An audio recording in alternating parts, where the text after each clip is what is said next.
Okay, well, good evening, everyone, and welcome to the last panel discussion of today, titled Sustainable Workspaces, Saudi's Green Future. So before I introduce our panelists, let me just give you a bit of an overview of what we're going to be discussing today. So obviously, sustainable buildings save up to 25% of energy consumption, according to the U.S. Green Building Council. The Saudi government aims to achieve 50% renewable energy usage by 2030, which is in line with Saudi Vision 2030. So tonight's panel discusses the importance of sustainability in modern workplace design, focusing on eco-friendly materials, energy-efficient systems, and sustainable practices. But it also highlights the environmental and financial benefits of sustainable workspaces.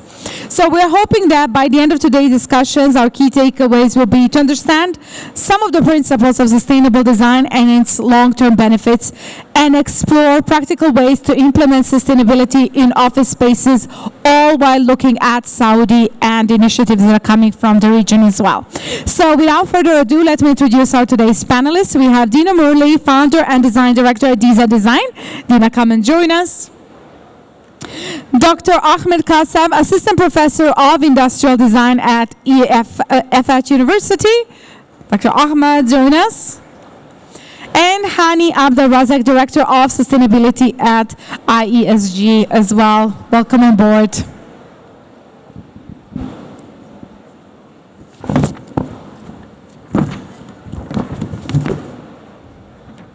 Perfect, and I will join you here. And before we dive into the topics, into the topic of today's topic as well, I just want to ask you, just from a personal perspective, do you feel we'll ever be done talking about sustainability and initiatives and the drive and the need for it? Are we there yet, or we're still seeing a lot of greenwashing in the industry and not enough done? Yeah, I don't think enough is done. We will still hear a lot about it because I think until the government probably implements it strongly, it wouldn't come into play. So I still feel it's a buzzword, but because the awareness is there, at least we're discussing this on major platforms like these. Actually, nowadays I can see the improvement of implementing sustainable goals in all our courses in the education field. Now, for example, in all our courses in the university, in the industrial design department, we are following the UN Sustainable Development Goals in all our assignments. This is a big achievement I can see. Yeah, from my side, I would say we didn't even start. Because I would say, like, while there are some buzzwording, but at the same time, we are still building capacity on different subtopics of sustainability. We just started just explaining what is sustainability, but when you go deep down into the specifics and technicality, we are still on a start of our journey going on certain aspects. So yeah, it's an exciting one.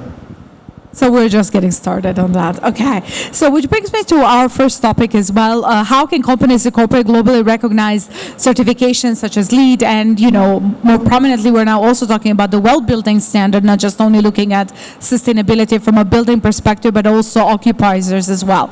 So when we talk about the workplace design, how is that aspect of, you know, you're just saying we're just getting started. Do you feel that the cost or not enough knowledge or not enough information, what is it that's kind of stopping the drive to really implement these practices? So I mean, I guess we can touch on this from different aspects.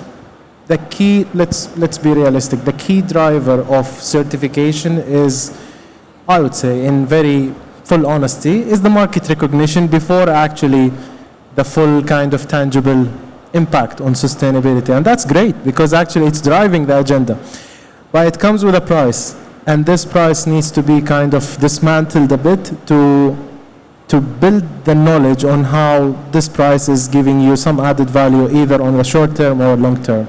Now, you can still do sustainability without certification, but you will lose some advantages, which is again the market recognition and also benchmarking against some other comparable similar projects. And this is where I would say is the key kind of driver, but at the same time challenge, because you get driven with the market recognition that some of the developers, designers, or anyone in the supply chain gets kind of washed away with that agenda to forget about what is the main objective of those certifications. And this is where maybe at least myself representing the consultancy on sustainability is the mission for us to kind of get everyone on the same agenda, that while LEED and WELL and Mustadam and everything else is great, let's just focus on the added value of sustainability before just ticking the box. Okay, so it just doesn't come to that kind of point-based structure, ticking the box of the points, but it actually implement carefully. Dina, from your side, when it comes to that? I think when it comes to interior design, at least, I can speak in Dubai that we have a lot of LEED certified buildings. One of the projects we are currently doing an office at is the Omnia Towers, Zaha, its popular building, the Opus, and that is one of the first gold certified LEED building.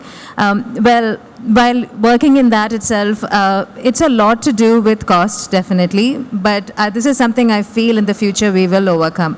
At one point when we were all doing halogen lights and the LED bulbs came in and everyone was like, why do you need a light that does not fixing for 10 years? But now it's become normal, everybody uses this. Same with the smart systems. Now that AI is coming, or is already here, I feel that the change is gradual, but you can see it and you can feel it. And when it comes to even design, I always say that it's very important if you're planning something sustainable to have a proper discussion about it so that the client is aware as well, and explain that these benefits are for the long term. So you might not see any profits immediately. So it works with your business as a part of it.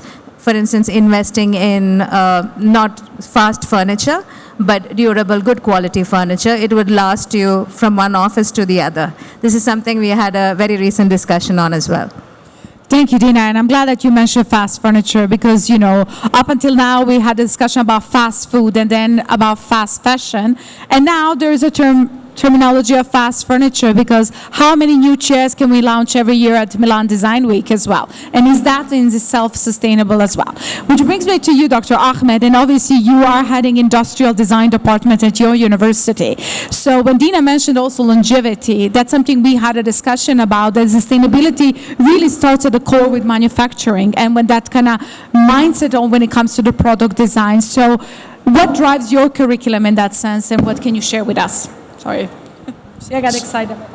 So from the industrial design perspective, there is many approaches we follow to achieve sustainable goals. So for example, regarding to this long life products, one of the principles we follow to design products that easy to manufacture, and we call it longevity in product design. So products must live, for example, 10, 20 years.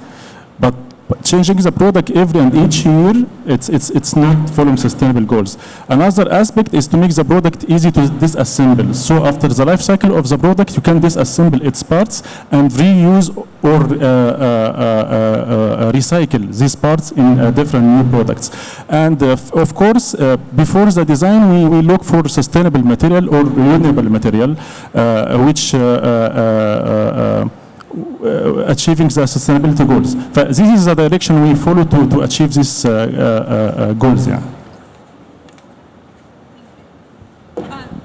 I just know that in audience we also have some of product manufacturers, furniture manufacturers. I can see Brian from Hayward here, and I know they're very keen to discuss the topic, especially when it comes to when we talk about cradle to cradle, right? So I would definitely like you guys to engage in a discussion. We don't have to wait until Q&A session. I want to keep this discussion very engaging.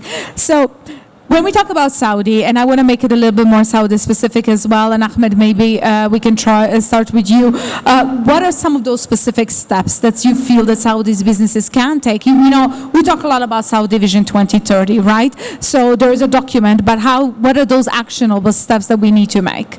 I would say like Saudi actually accelerated a lot on introducing many initiatives and mandates that are driving sustainability agenda. So let's just visit some. So first of all, updating the Saudi building code was a necessity, and we start seeing more optimization, maybe related to energy and water in specific. And newly, they launched the Saudi Green Building Code, which is still voluntary, but it's also pushing the agenda. At the same time, and I was very fortunate in this, on the fact that I led the development of Mustadam rating system, which is the kind of the national rating system similar to LEED.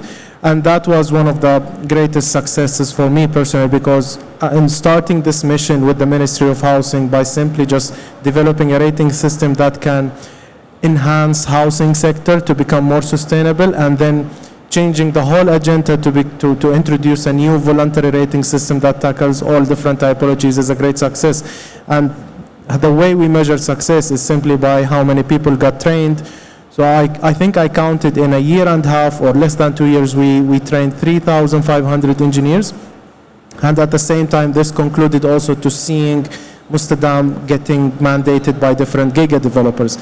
At the same time, at developer level, we started seeing a lot of new procedures, guidelines, and policies on specific technical parameters or key sustainability KPIs going above and beyond. It's not even just about achieving LEED or Mustadam or anything. It's about, for example, achieving circularity and carbon reduction and climate change resilience, etc. So it's going very more advanced than what we have throughout the supply chain, which is bringing challenge, but it's an interesting challenge to actually change the business as usual, because we are in a race, and this is maybe just to quickly wrap it up into that. Thank you so much, and I would definitely like to know later a bit more about the challenges that you face while developing as well this rating system that's relevant to the region. Now, speaking of developers, Dina, we had a conversation a little while ago about some of the projects that you're working on Saudi. So we're not only looking at the workplace, right? Now this conversation is extending towards, as you mentioned, residential, but also hospitality as well. So if you can just share your points on that. So he's right about the developers actually being very involved. When we started the design on a paper, there were these parameters actually already mentioned, that they wanted to do a sustainable project. It will be LEED certified, and they wanted us to look for good reusable and sustainable materials as well. So that was a first for us, that this discussion actually even started before the space planning began, or the architect was on board.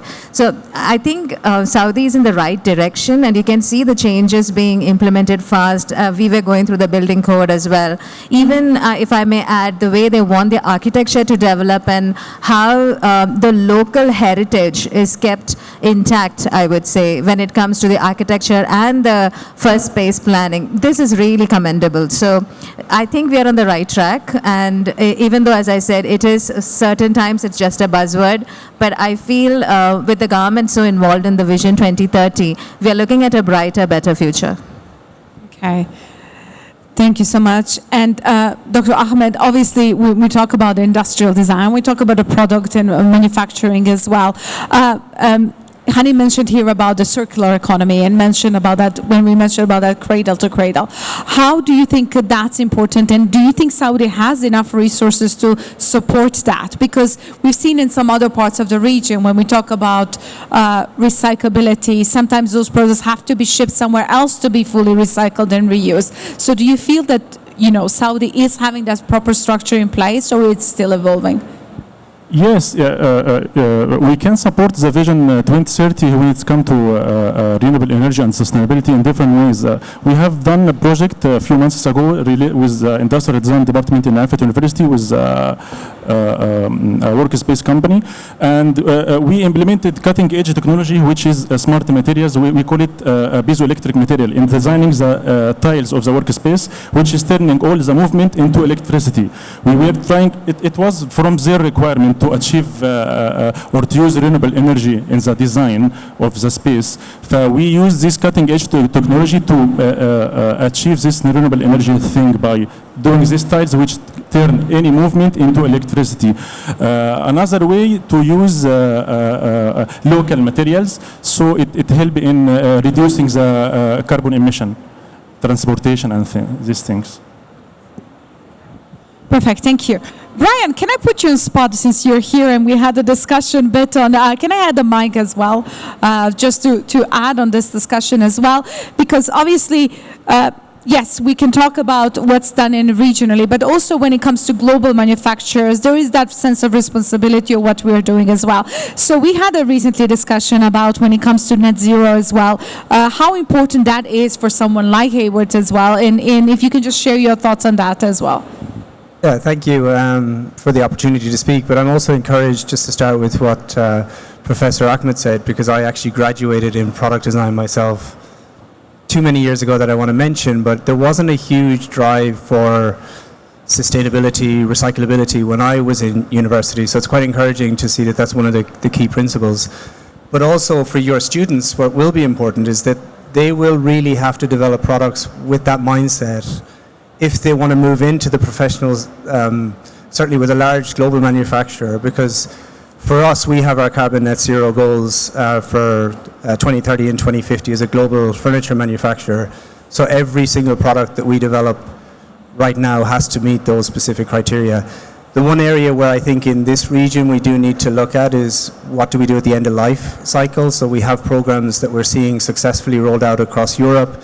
It's something that we're certainly looking at here in the Middle East. We're partnering with companies that can offer that. So we do have some way to go.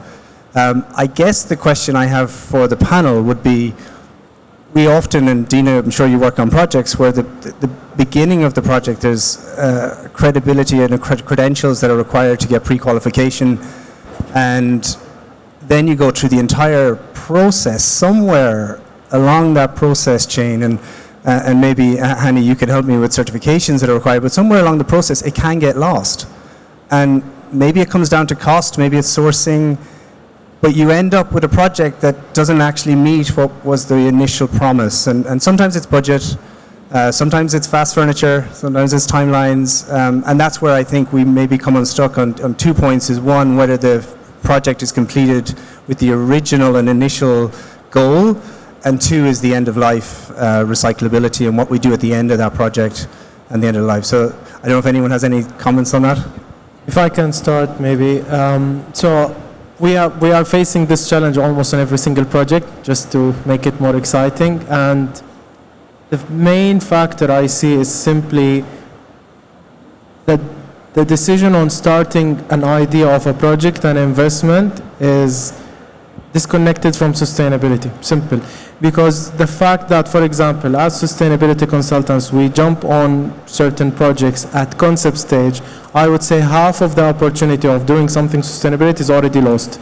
Because I'm trying to kind of simply tailor-make sustainability to whatever concept design I have, which is, I would say, not the right way to do it. But I mean, we are trying to navigate through things. So, as you said, because there are certain decisions are done without sustainability, we need to kind of bring sustainability to the center of decision making. As soon as we are having an idea and an owner objective, design brief, and a tentative budget, this needs to be assessed with sustainability so that you can influence it.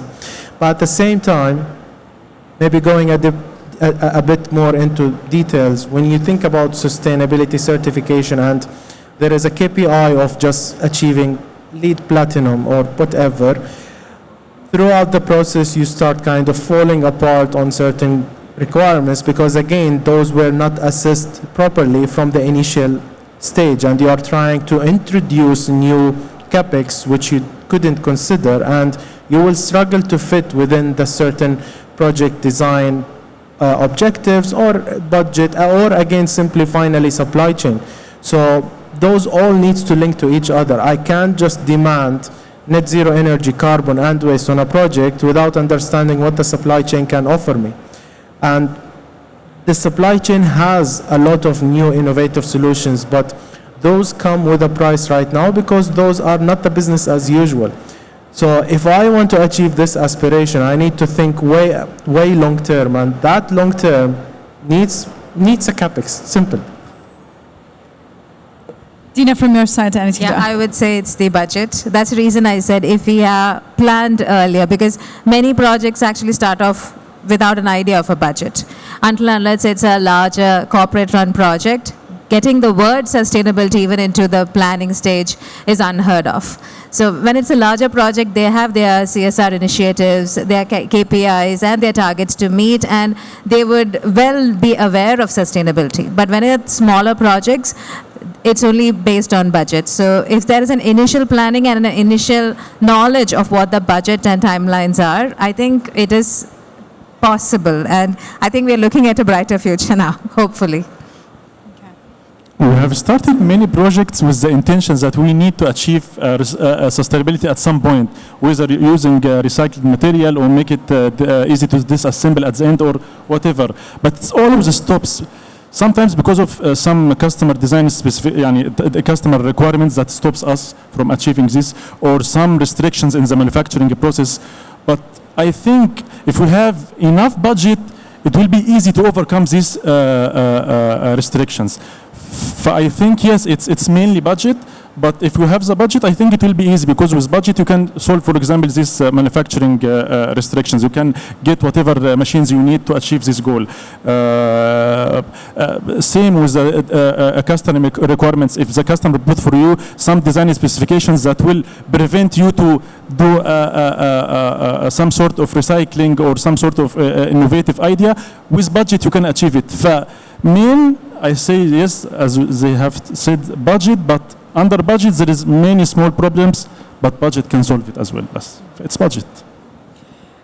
Thank you so much. But just going back to when you mentioned about the regulations, because obviously, and we have these panel discussions a lot when we talk about that it's sustainability, it's nice to have, but when you must have it, that's where regulations come in place. Do you feel that the regulations should have been more stricter, that there should be a bit more well-defined framework for it as well for the companies, so then we don't have discussions only on the budget?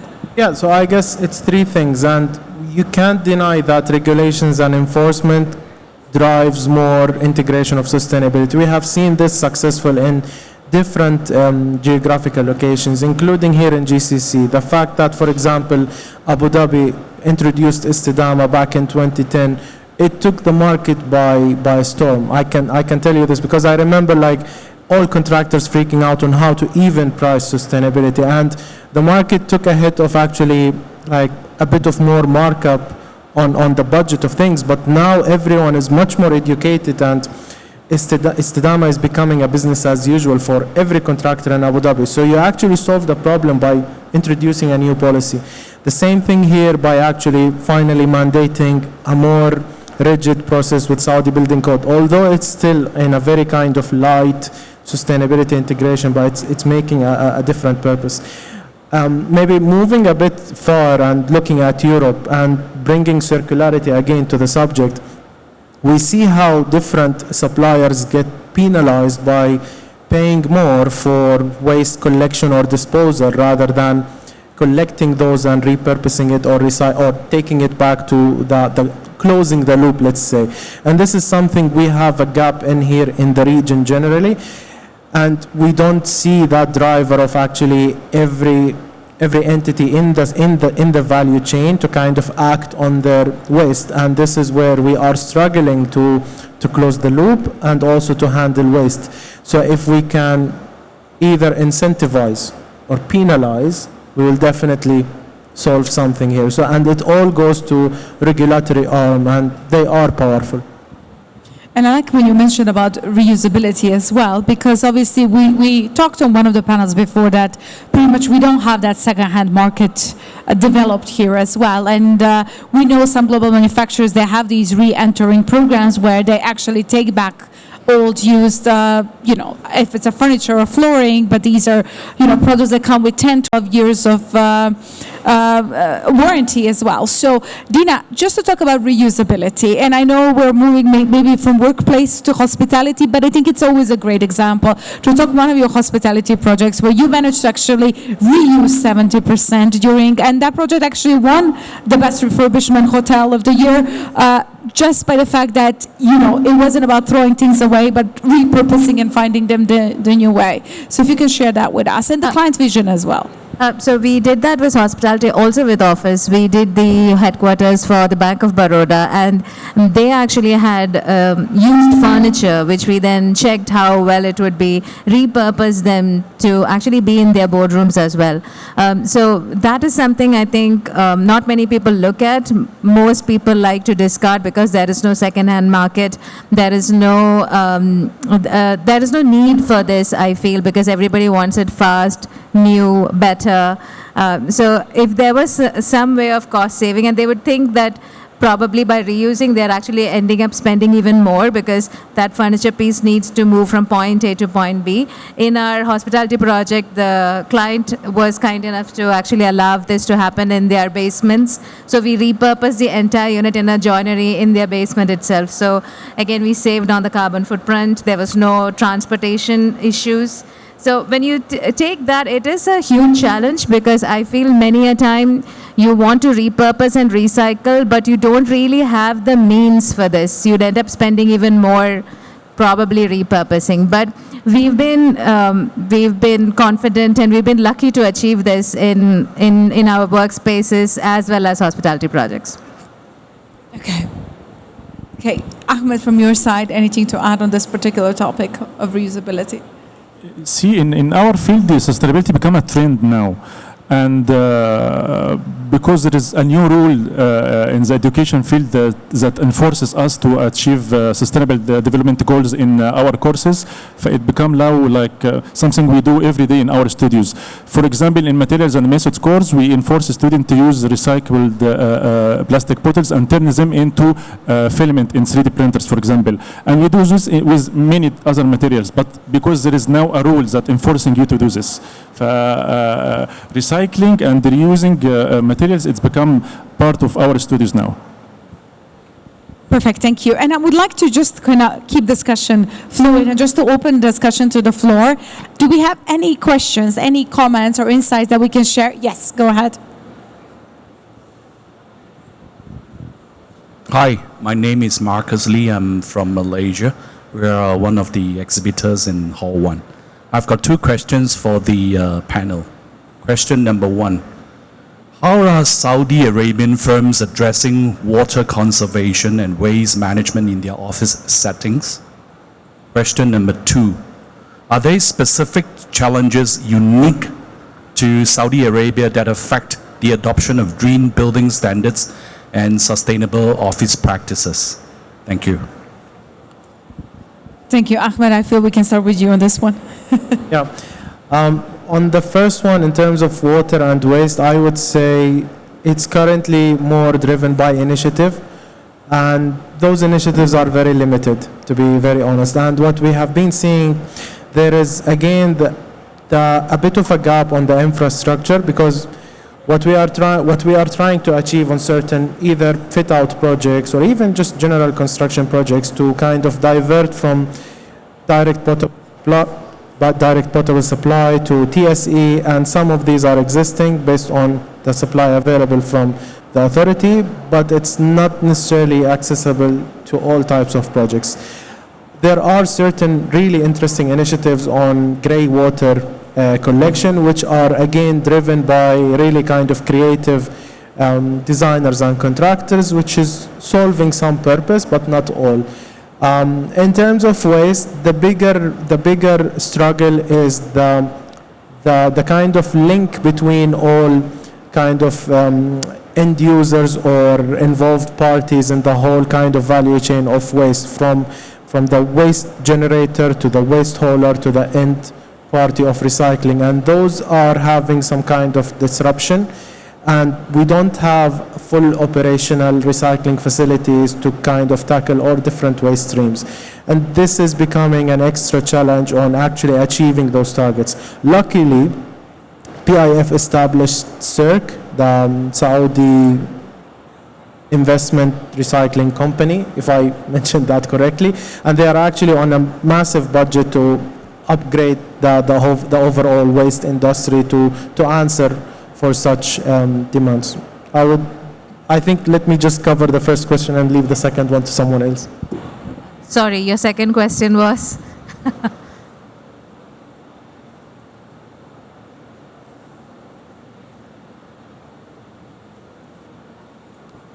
Hello. Oh, sorry, yeah. Are there specific challenges unique to Saudi Arabia that affect the adoption of green building standards and sustainable office practices? Unique to Saudi, I'm not sure. Unique to the region, yes. I think we are in an upcoming, developing, newer country compared to, say, Europe or the Americas. So as you can see, the visibility, the knowledge, the implementation, all this actually takes time. So I think that is the only difference, I would say, in the region per se, when you want to implement what you have thought of and get that circular economy in place.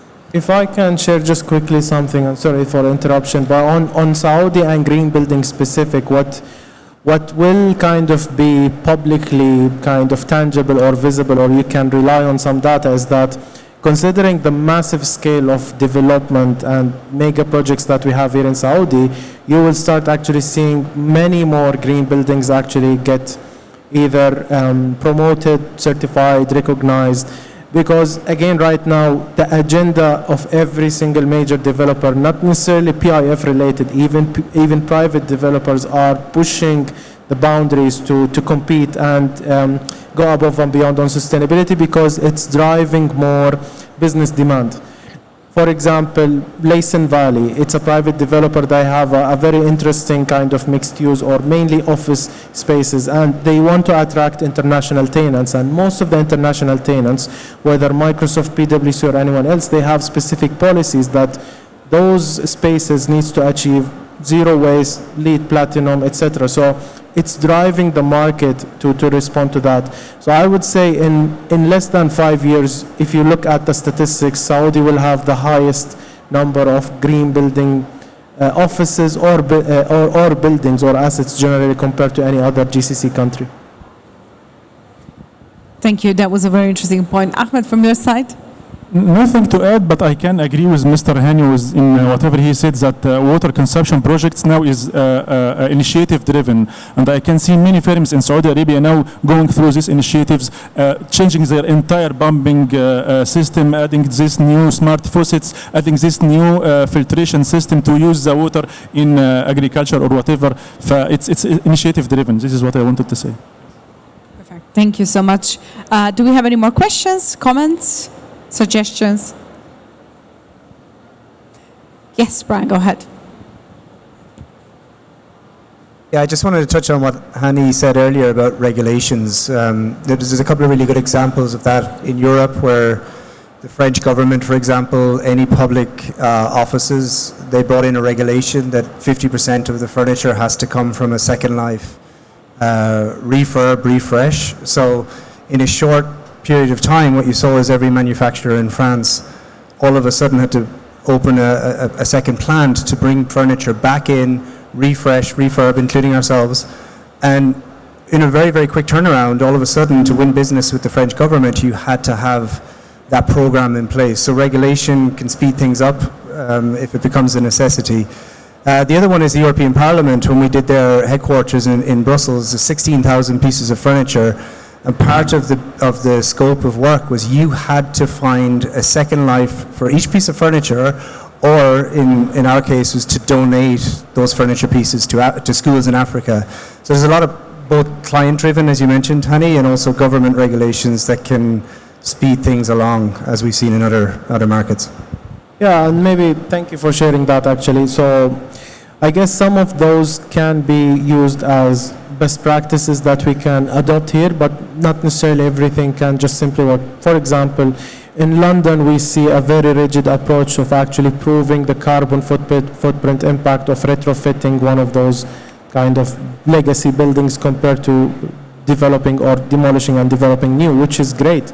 But at the same time, comparing London City to maybe Riyadh or even other new cities that we are trying to create, not necessarily only in Saudi, but even in UAE, it's difficult to build that case.